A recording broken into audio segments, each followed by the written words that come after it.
Hello friends, આજે આપણે બનાવીશું પંજાબી શાકને ભૂલાવી દે તેવું ઉનાળા સ્પેશિયલ ભરેલા સરગવાનું શાક અને ઝટપટ આપણે કુકરમાં બનાવીશું.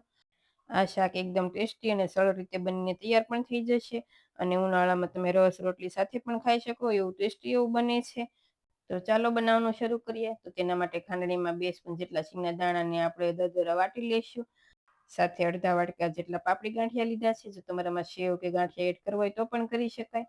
હવે તેને પણ આપણે વાટી લઈએ. એકદમ દરદરા જેવું વાટીશું. તો સિંગના દાણા અને પાપડી વટાઈ ગયું છે, તેને આપણે એક બાઉલમાં એડ કરી દઈએ. અને હવે એ જ ખાંડણીમાં આપણે 8 થી 10 લસણની કળી સાથે 1 સ્પૂન લાલ મરચું પાવડર એડ કરીશું. જો તમે તીખું ઓછું ખાતા હો તો તમે કાશ્મીરી મરચું પણ એડ કરી શકો છો. હવે તેને પણ વાટી લઈએ. આ રીતે લસણ અને મરચાંનો વાટવાથી શાકનો સ્વાદ ખૂબ જ સારો એવો આવે છે. હવે તેમાં અડધી સ્પૂન હળદર પાવડર, અડધી સ્પૂન ધાણા જીરું પાવડર એડ કરી બધું સારી રીતે મિક્સ કરી દઈશું. હવે જે પાપડી ગાંઠિયા અને સિંગના દાણાનો ભૂકો એડ કર્યો હતો એ જ બાઉલમાં આપણે આ મિશ્રણ પણ એડ કરી દઈએ. તેમાં થોડા લીલા ધાણા ઝીણા કટ કરેલા એડ કરીશું.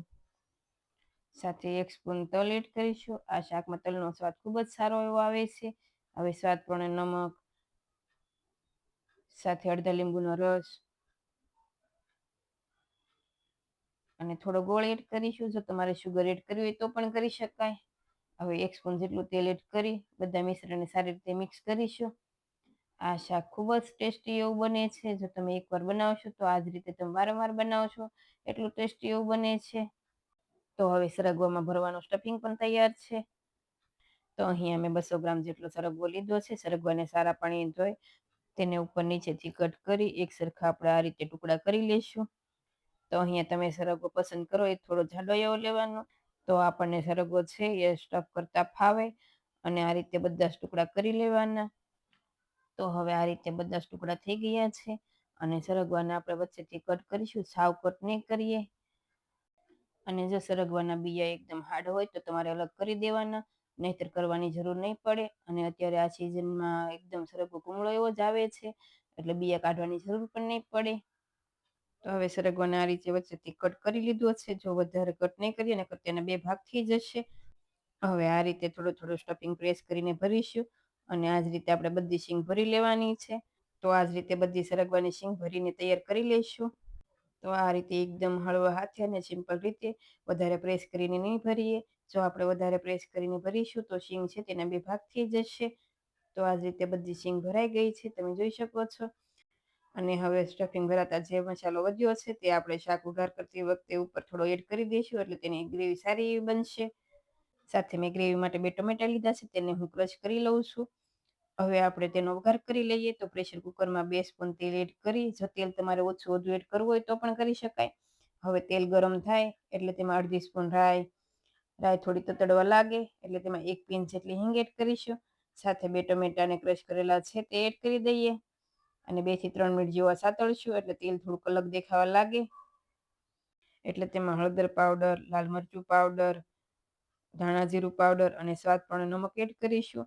નમક અને આ બધા મસાલા છે એ ટમેટાની ગ્રેવી પ્રમાણે જ એડ કરીશું. આપણે બીજા મસાલા તો આપણે જે સ્ટફિંગ બનાવ્યું તેમાં આપણે એડ કર્યા જ હતા.